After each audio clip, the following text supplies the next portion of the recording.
Hello and welcome to Upstate Report, a 15-minute program with Robert F. Kennedy, United States Senator from New York State. I'm Donald McIsaac and I'll serve as moderator for this first of a series of unrehearsed programs wherein Senator Kennedy is asked a variety of questions on various issues on national and state subjects. Sitting with us in the studio on either side of Senator Kennedy to ask these questions are Mr. Dick Gale, Washington representative from Gannett Newspapers, and Mr. Harry Thayer, president of radio station WGHQ, Kingston, New York. WGHQ is owned by the New York Herald Tribune. To start our program with the first question, Mr. Gale. Senator, looking beyond the airline strike, what kind of legislation do you think we need on a permanent basis to handle situations like this, or do we need any? Well, first I think that we need legislation. I think that one of the great problems that's been created over the period perhaps of the last few years, but maybe going back further than that, is that in these disputes between labor and management, the public interest is frequently not represented. I think we saw it in the subway strike in New York City. I think to some extent in the newspaper strikes that have taken place, but other strikes that affect other than those individuals who work for the government, the city, local, federal, state government, where there are usually laws to cover those employees.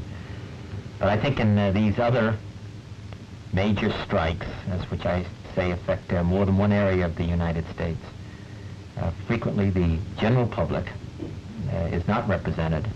Their role is not considered.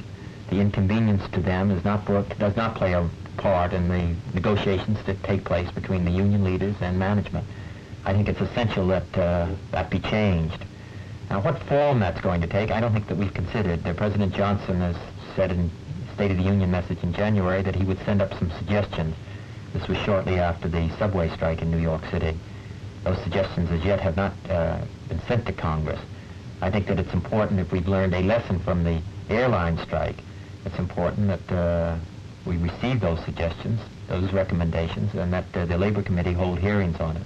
I would like to see those hearings begin this session, and that we receive those recommendations, and that we also receive recommendations from others as to what needs to be done. Obviously, we can't prevent the right to strike. It's basic in the United States. But also, I think that it's extremely important, with our economy as complicated as it is at the present time, that the public interest be represented in any of these negotiations. Now, the form that that takes, I think, is going to have to be worked out. It's difficult because it's going to get us into an area that Congress and the executive branch of the government, Washington, the federal government, be reluctant to get into in the past. But I think that we've seen from this strike, from the longshoreman strike, from the railroad strike in 1963 and others, that some action is necessary. Senator Kennedy, I'd like to ask a question here, if I can, with respect to the Hudson River. As you know as well as I do, it's in a sorry condition. It's polluted badly, both in the water and above the water, insofar as the air is we're concerned, from Newburgh north up the Hudson River. I know that you have a bill, and as does with Senator Williams of New Jersey, to do something about this situation. But can you tell us what we can expect, and will the bill have any teeth in it for enforcement? That's what we're interested in. Well, I think that first, as far as the Hudson River is concerned, we called for a conference, which I think was very productive last August. I wrote to the Secretary of HEW. We had a conference. An examination was made of the Hudson River. It established without any question the fact that the pollution of the Hudson River, that had been contested up to that time by the governor. We established quite clearly that it was polluted. The state then put in regulations where 4 million people were dropping sewerage into the Hudson River. The state of New York then put in regulations to prevent that and treat that kind of sewage. I think that was an important step forward. I co-sponsored some legislation appropriating $6 billion over a 5-year period, which would make money available to the states to deal with water pollution. It does have teeth in it. The bill, as was passed in the United States Senate, is a strong bill. It would be very helpful to the state of New York because we were able to put provisions in it which did not restrict the size of the grant. Our problems in New York are greater than other areas of the country. Frequently, when legislation's been passed in the past, it's been aimed at the smaller states and smaller communities. this legislation would help the Hudson River and would really, over a period of 5 years, make it possible to clean the Hudson River up with the money that's going to be available at the state level.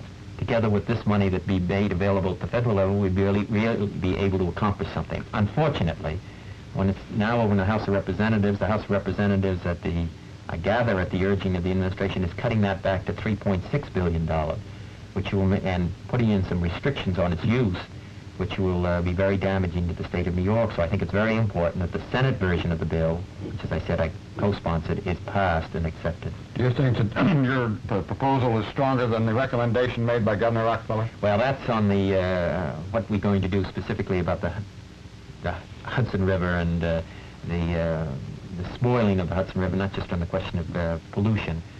I think that what Senator Williams and I have suggested, and Congressman Ottinger have suggested, would protect the Hudson River. I don't think that that's been done over the period of the last few years. People have talked about it, but the steps haven't been taken at the state level, whether it's the state expressway, which is causing such concern in Kingston and Tarrytown and other areas, or whether it's some of these other projects are just basically permitting the Hudson River to be polluted and then not recognizing that action was needed. It shows, or I think demonstrates quite clearly, that we haven't done enough. I think the bill that we suggested, which would bring the federal government in with the state of New Jersey and the state of New York, develop a compact between all interested groups and private citizens, such as the Delaware Compact, which was passed under the leadership of President Kennedy in 1961, which has been so valuable in that area. We could have this kind of agreement between the two states and the federal government, and in my judgment, the individual citizen would be protected. Mr. Gale? Senator, could I ask a two-part question on the civil rights bill that is going to come up in the Senate fairly soon? Do you think there are good prospects for a bill that contains a strong provision against discrimination in housing, and do you personally favor exempting owners of single-family homes from such provisions? Well, I think in the answer to the first part of the question, I would think that there's a chance of having it passed. I think that it's going to require, again, the acceptance by both Republicans and Democrats. I think that as far as the kind of legislation that I would like to see, I would like to see legislation that's going to be most broadly accepted through our country and would be accepted in Congress. I'm not one of those who feel that you go down in a fight that is lost and feel that you've served your country or served the cause of civil rights. And I think that the administration backing the more moderate, as it's been described, bill in the House of Representatives was the correct decision. It might be that I would like to see more strength, or perhaps have it stronger, but I think under the circumstances, that would be the legislation that I think it was proper for them to back, and would be the kind of legislation that I would support. We have to start out with a fairly small... Well, I don't know if it's... Yes, I think it's obviously a controversial area and a very difficult area for people.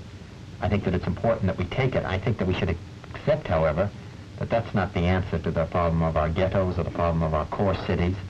It'll have some effect, but in my judgment, it's not going to make these tremendous difficult problems that we've been facing here in this country over the period of the last 5 years particularly disappear. Mr. Thayer? Senator Kennedy, I'd like to ask you this. I think we've had some pretty dramatic instances in the last few weeks and months, and particularly very briefly, very presently, the need for stronger legislation with regard to the transportation, ownership, and possession of weapons. Do you see any hope that the federal government will do anything to make pass a strong law regarding the ownership and transportation, sale of weapons? Yeah, well, the administration sent up, after consultation with Congress, sent up a very strong law which would deal with the problem. That's been considered in the Judiciary Committee now for about 3 years. It's never been reported to the floor.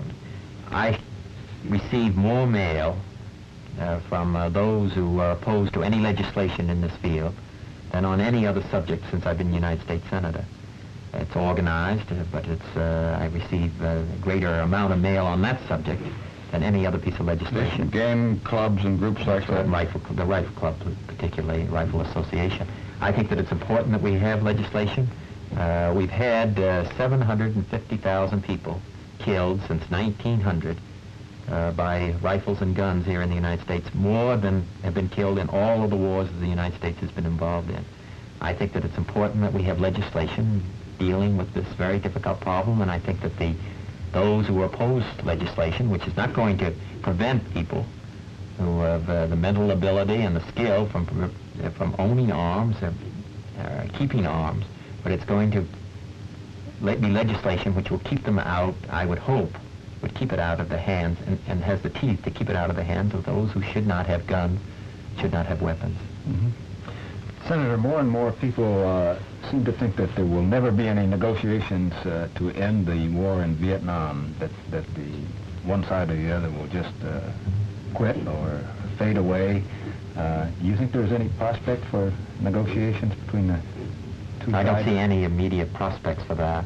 I think they have decided that they're going to dig in and that they are going to eventually defeat the United States, and I think that particularly perhaps in the last few months we've indicated that we feel that we can take military action which will destroy the Viet Cong and destroy their will to resist. So I think that both sides are hardening and it's becoming more difficult. I don't see any prospects for negotiations in the immediate future. Do you see a 10 or 15-year war as Premier Key has mentioned? I would hope that I think the conflict, the troubles in Vietnam will extend for a number of years. I would hope that it wouldn't be that long a period of time.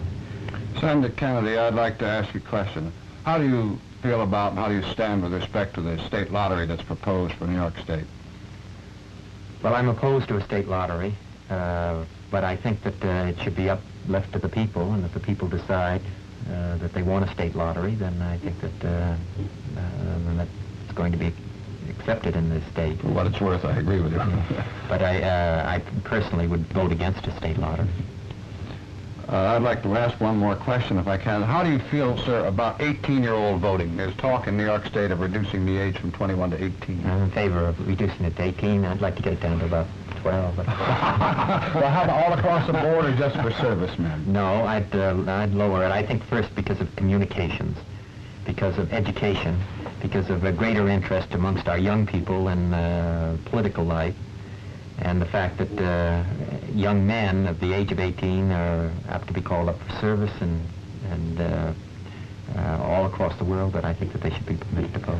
Gentlemen, we have time for just one brief question. Senator, do you believe that the Democrats will defeat Governor Rockefeller this fall? I think they can. Whether they will or not, I don't know. I think they can. I think if the election was held now, a Democrat would beat Governor Rockefeller. But I think that we have tremendous skill and ability in the Democratic Party in the state of New York of defeating ourselves, and it's possible that we can do it again. On that hopeful note, we will conclude our program. Thank you, Senator Kennedy, Mr. Thayer, and Mr. Gale. You've been listening to Upstate Report, first in a series of unrehearsed programs with Senator Robert F. Kennedy of New York, answering questions on national and state issues with special emphasis on upstate New York. Our guest newsmen have been Mr. Dick Gale, representing Gannett Newspapers, and Mr. Harry Thayer, president of radio station WGHQ, Kingston, New York. This is Donald McIsaac. Thank you very much for listening.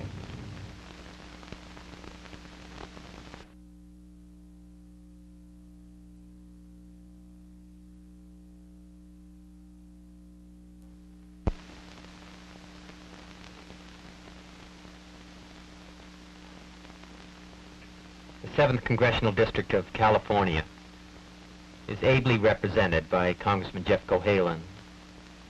Congressman Cohalan has been a fighter for social legislation, for civil rights, and now to find 2 new peace initiatives in South Vietnam. He has the respect and affection of all the members of the House of Representatives for the leadership that he's shown in this difficult area. And I know also in the Senate of the United States, many look to him. I think I am most fortunate in having Congressman Cohalan as a friend.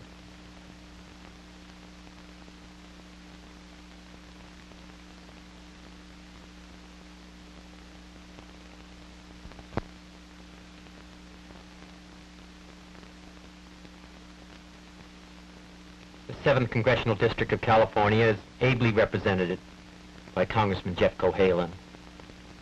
It's been Congressman Cohalan who has led to so many of the fights for civil rights and for social progressive legislation. And for the last few months, it's been Congressman Cohalan who has done so much to find new peace initiatives in Vietnam. He is a leader in the House of Representatives, and many in the Senate look to him also for direction and leadership in this important field. I consider it an honor for him to be my friend.